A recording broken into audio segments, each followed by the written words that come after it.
Let's just talk for a moment about the 100 minutes that we saw yesterday that was not focused on the American people, that there was never assertion, in fact, laid the groundwork for cutting Social Security, that continues this path of cutting Social Security, cutting Medicare, cutting Medicaid, cutting veterans' benefits in this country.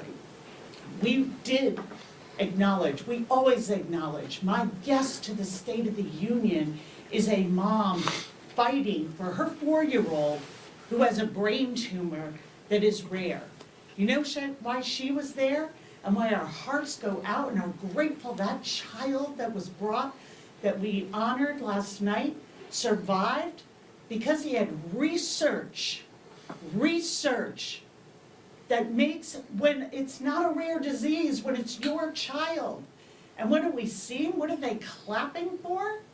They are clapping for devastating cancer research, Alzheimer's research, diabetes research, in order to give tax cuts to billionaires. So I really don't want to hear about decorum. I think that is important in order to get the message to the American people. But the message from my colleagues and the President of the United States was clear. And it builds on the very SAVE Act that was brought up earlier. When it comes to voting rights, they will trick and mislead the American people in order to restrict it. That's what the SAVE Act does. It is built on a false premise that there are non-citizens voting in large numbers that are swaying elections. That is a complete lie, and they know it. And what is the answer to that?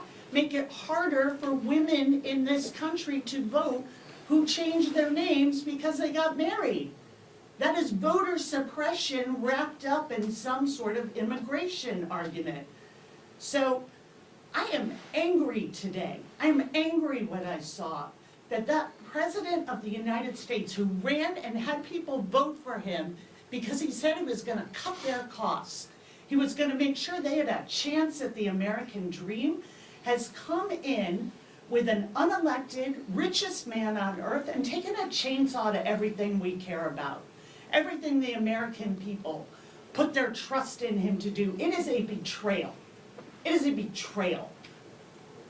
So let's not talk about decorum when the plot is exposed and reiterated every single day.